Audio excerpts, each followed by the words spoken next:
Everyone, welcome to my YouTube channel. I am going to upload the whole syllabus of anatomy including upper limb, lower limb, thorax, abdomen, pelvis as well as femurs. I have already started with the abdomen and pelvis session, and today's topic is pancreas, which is most of the important topic, and it comes for LAQ in university exam.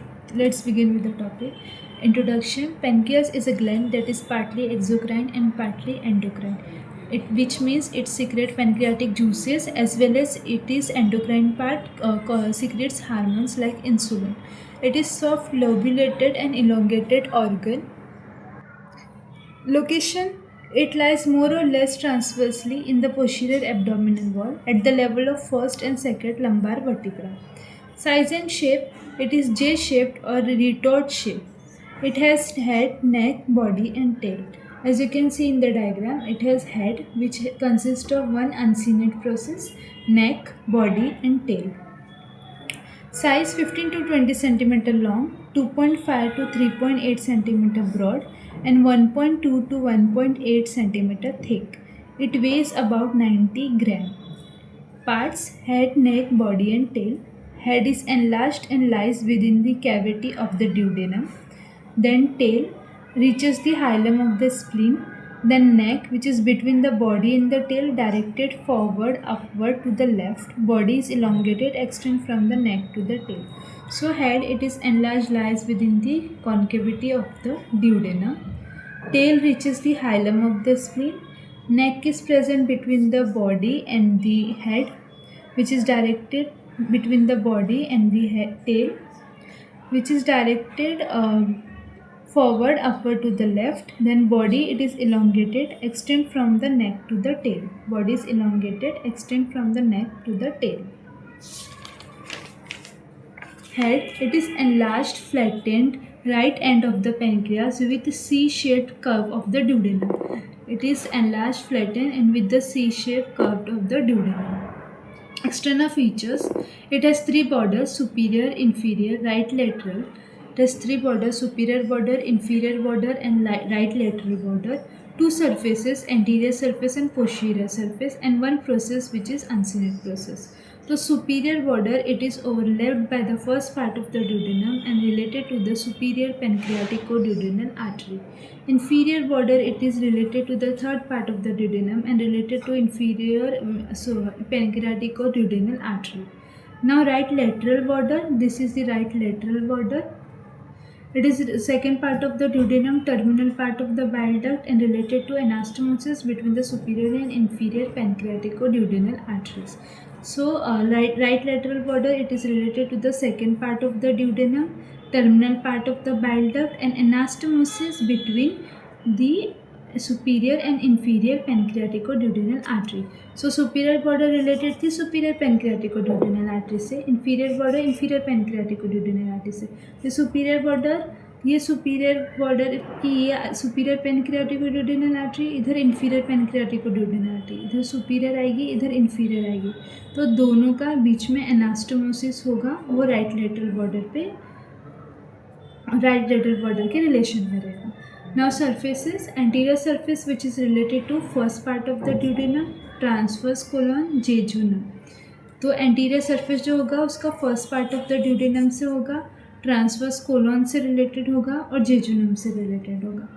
Posterior surface is related to inferior vena cava, terminal part of the renal vein, right curves of the diaphragm and bile duct.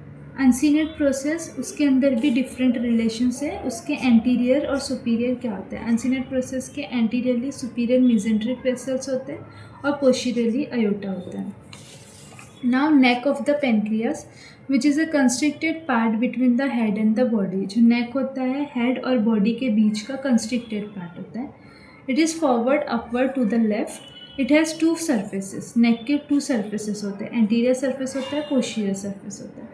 Anterior surface peritoneum covering posterior wall of the lesser sac and pylorus. Anterior surface दो चीज़ से related होता है. एक तो peritoneum जो cover करता है posterior wall of the lesser sac और pylorus से. Posterior surface termination of superior mesenteric vein से और beginning of the portal vein से related होता है. Body of the pancreas, it is elongated, extend from the neck to the tail. नेक से tell तक extend करती है body. It is external features, it is triangular on cross section.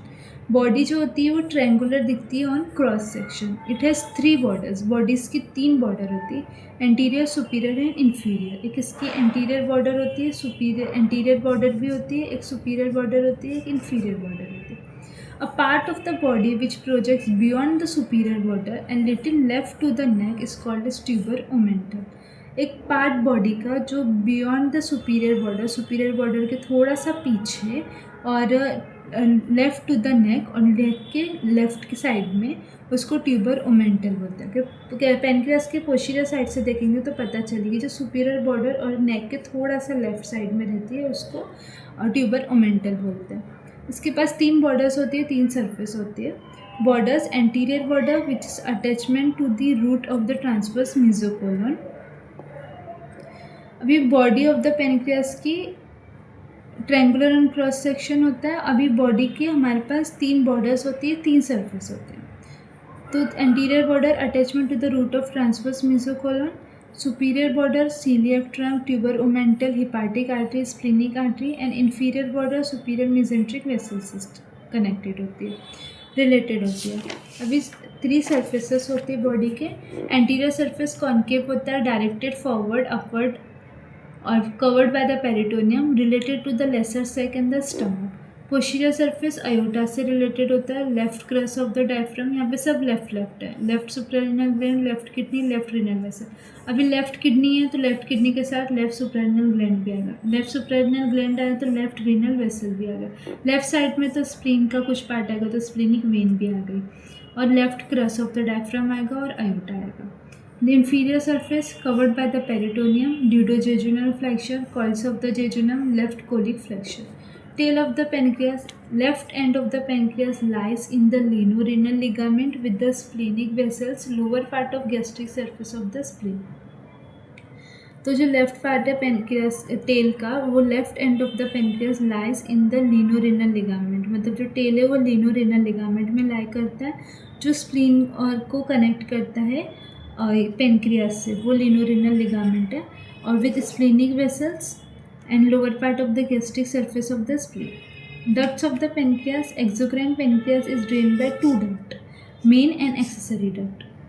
So the main pancreatic duct, इसको हम बोलते हैं duct of Wilson भी बोलते हैं. ये पता है गॉल ब्लैडर होता है, ये left and right hepatic duct होता है. Left and right hepatic duct और ये गॉल ब्लैडर की डक्ट जो सिस्टिक डक्ट है, दोनों मिलकर बनाती है common hepatic duct. Common hepatic duct यहाँ पे बन गई, कॉमन हिपैटिक डक्ट बनाती. कॉमन हिपैटिक डक्ट मिलकर नीचे बनाती कॉमन बाइल डक्ट. ये जो हमारे पास दिख रहा है कॉमन बाइल.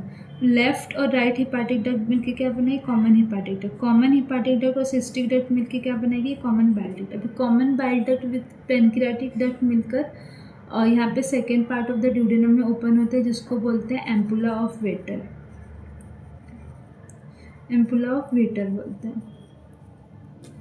तो अभी मेन पेनक्रियाटिक डक्ट है, इसको डक्ट ऑफ विल्सन भी बोलते हैं. 3 mm इन डायमीटर होती है, lies near the posterior surface, posterior surface के पास लाई करती है. Begins at the tail, tail से बिगिन होती है, राइट थ्रू द बॉडी, फिर bends at the neck, neck में थोड़ा सा बेंड हो जाती है, downward, backward and right in the head of the pancreas. ये पेनक्रियाटिक डक्ट होती है, मेन डक्ट होती है, मेन पेनक्रियाटिक डक्ट होती है, जिसको डक्ट ऑफ विल्सन बोलते हैं. अभी विद इन दी हेड, फिर उसके बाद within the head of the pancreas the pancreatic duct is related to the bile duct and lies on the right side. ये begin the head of the pancreas, ये pancreas के head में ये duodenum से related होती है और bile duct से रिलेटेड रहती है. अभी दोनों डक्ट मिलके second part of the duodenum में एंटर करते हैं to join to form the hepatopancreatic ampulla of Vater. जिस एम्पुला ऑफ वेटर को हम हिपैटोपेनक्रियाटिक एम्पुला ऑफ वेटर भी बोलते हैं, which opens in the major duodenal papilla. जो second part of the duodenum है, ड्यूडेनम के सेकेंड पार्ट का अगर इंटीरियर देखा जाए तो इसके अंदर माइनर ड्यूडेनल पेपिला होता है, मेजर ड्यूडेनल पेपिला होता है और लॉन्जिट्यूडिनल फोल्ड्स होता है. तो इसके मेजर ड्यूडेनल पेपिला में जाके ओपन होती है. एक्सेसरी पेनक्रियाटिक डक्ट, जिसको डक्ट ऑफ सेंटोर्नी भी बोलते हैं, जो बिगिन होती है lower part of the head में, हेड के लोअर पार्ट के टाइम पे बिगिन करती है, crosses front of the main pancreatic duct को क्रॉस करती है और open in the minor duodenal papilla. Front of the pancreatic, जैसे कि ये इधर पे बिगिन करेगी, इसको क्रॉस करेगी मेन पेनक्रियाटिक डक्ट को और यहाँ पे जाके ओपन होगी. ये है minor duodenal papilla. Opening of the accessory duct lies to the cranial and ventral to that of the main duct. Now arterial supply mainly by the pancreatic branches of the splenic artery. Spleen से related the spleen की artery होती है उसकी pancreatic branches से, superior pancreatic और duodenal artery से जो stomach से connected होती है, and inferior pancreatic और duodenal artery से. Now vaginal मतलब यही वाली आर्टरी जो सुपीरियर पेनक्रियाटिक और ड्यूडेनल आर्टरी, इंफीरियर पेनक्रियाटिक और ड्यूडेनल आर्टरी और splenic artery, pancreatic branches of splenic artery. Venous supply which drains into the splenic vein, superior mesenteric and portal vein. Now lymphatic drainage, pancreatic और splenic lymph nodes, celiac lymph nodes, superior mesenteric lymph nodes. The same venous supply, the same name is for lymphatic drainage also. Nerve supply, vagus or the parasympathetic nerve which controls the pancreatic secretion. Secretion is also controlled by CCK positive in the cells of duodenal epithelium. Now sympathetic, these nerves are vasomotor, splanchnic nerve. Parasympathetic is vagus nerve and sympathetic is splanchnic nerve. Clinical anatomy, deficiency of insulin causes diabetes mellitus, as we all know. In diabetes mellitus type 1 there is deficiency of insulin. In diabetes mellitus type 2 insulin is produced but the insulin receptors are destroyed. Now carcinoma, it is common in the head of the pancreas with pressure over the posteriorly placed bile duct. अगर carcinoma हो गया head of the pancreas में तो pressure करेगा posteriorly, क्योंकि head of the pancreas के पीछे क्या है, bile duct है जो लीड करेगी obstructive jaundice को. bile निकल नहीं पाएगा वहाँ से, obstruction हो जाएगा jaundice का. इट में press upon the portal vein causing ascites. और पीछे उसके बाइल डक्ट भी होती है, पोर्टल वेन भी होता है, वहाँ पे भी प्रेशर गया तो एसाइटिस हो गया, फ्लूइड भर जाएगा. Acute pancreatitis is a serious disease. Acute pancreatitis is a very serious disease. It may be the complication of mumps. Acute pancreatitis mumps के infection के वजह से भी हो सकता है. It may cause gastric stasis and vomiting. Acute pancreatitis is a emergency condition और इसमें पेन भी बहुत सीवियर होता है. जिसमें गैस्ट्रिक एक्यूट पेनक्रियाटाइटिस में एक्चुअली होता है क्या, जो पेनक्रियास होते हैं ना, पेनक्रियाटिक डक्ट होती है स्पेशली, उसके अंदर ऑब्स्ट्रक्शन आ जाता है, कहीं से भी स्टोन आ जाता है. जैसे कि अपनी पेनक्रियाटिक डक्ट है, पेनक्रियाटिक डक्ट के अंदर ना ये बाइल डक्ट भी है और हिपैटिक डक्ट भी है, तो गॉल स्टोन का स्टोन आ जाता है पेनक्रियाटिक डक्ट में, वहाँ पे ऑब्स्ट्रक्शन हो जाता है, जिसकी वजह से पेनक्रियाटिक जूस इसमें पास नहीं हो पाते ड्यूडेनम में, क्योंकि पेनक्रियाटिक जूस चाहिए डाइजेशन के लिए. अभी पेनक्रियाटिक जूस ड्यूडेनम में पास नहीं हो रहे तो डाइजेशन हो नहीं रहा. अगर डाइजेशन होगा भी नहीं और खाना जो है वो आगे भी नहीं जा पाएगा. तो यहाँ पे ना पेनक्रियाटिक जूस जमा होते जाता है, क्योंकि ड्यूडेनम के अंदर जा नहीं पाता. जमा होते होते ये क्या होता है, ऑटो डाइजेशन करने लगता है पेनक्रियास को. पेनक्रियाटिक जूस पेनक्रियास को ऑटो डाइजेशन करने लगता है, जिसकी वजह से बहुत ज़्यादा सीवियर पेन होता है और पेशेंट कुछ खा भी नहीं पाएगा, क्योंकि कुछ भी खाएगा आगे जाने के लिए जगह ही नहीं, ऑब्स्ट्रक्शन हो गया उसको. तो और जो भी खाता है और जो भी अगर स्टमक का स्टेसिस हो रहा है, इसने कहा ना गैस्ट्रिक स्टेसिस एंड वॉमिटिंग, कुछ भी खाना खाएगा वो यहीं जमा रह जाएगा, क्योंकि आगे जाने के लिए उसको जगह ही नहीं. और जो भी खाना रहेगा इसके अंदर, इसमें से वॉमिटिंग होगी, बाहर को आएगा वो खाना, क्योंकि यहाँ पे कुछ भी डाइजेशन के लिए है नहीं. Now pancreatic resection, it is difficult and complicated procedure. Only resection of his head and neck is possible. Head and neck का ही रिसेक्शन कर सकते हैं, क्योंकि बहुत डिफ़िकल्ट होता है, क्योंकि ये जेजुनम से, ट्रांसवर्स कोलन से, ड्यूडेनम से कितना पीछे की तरफ होता है पता है. ड्यूडेनम सबसे सराउंडेड होता है, ड्यूडेनम, स्टमक, नीचे ट्रांसवर्स कोलन. तो इसका रिसेक्शन करना, इसको काट के हटाना थोड़ा मुश्किल है. पेनक्रियाटाइटिस मतलब यही एक्यूट पेनक्रियाटाइटिस और chronic pancreatitis may be primary और may be due to gallstone in the common bile duct. Gallstone की वजह से भी हो सकता है या फिर क्रॉनिक पेनक्रियाटाइटिस भी हो सकता है.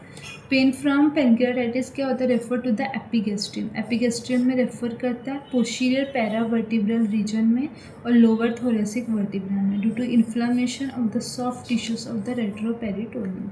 तो इसका रेफर्ड पेन एपिगेस्ट्रिक रीजन में भी जाएगा, पोस्टीरियर पैरावर्टिब्रल रीजन में भी जाएगा, मतलब वर्टिब्रास के आजू बाजू पीछे की तरफ, एंड लोअर थोरेसिक वर्टिब्रा में भी जाएगा due to inflammation of soft tissues of the retroperitoneum. So this was all about pancreas. I hope you understood the topic. If there is any query, do comment in the comment section, and if you want more videos like this, subscribe to my channel. Thank you.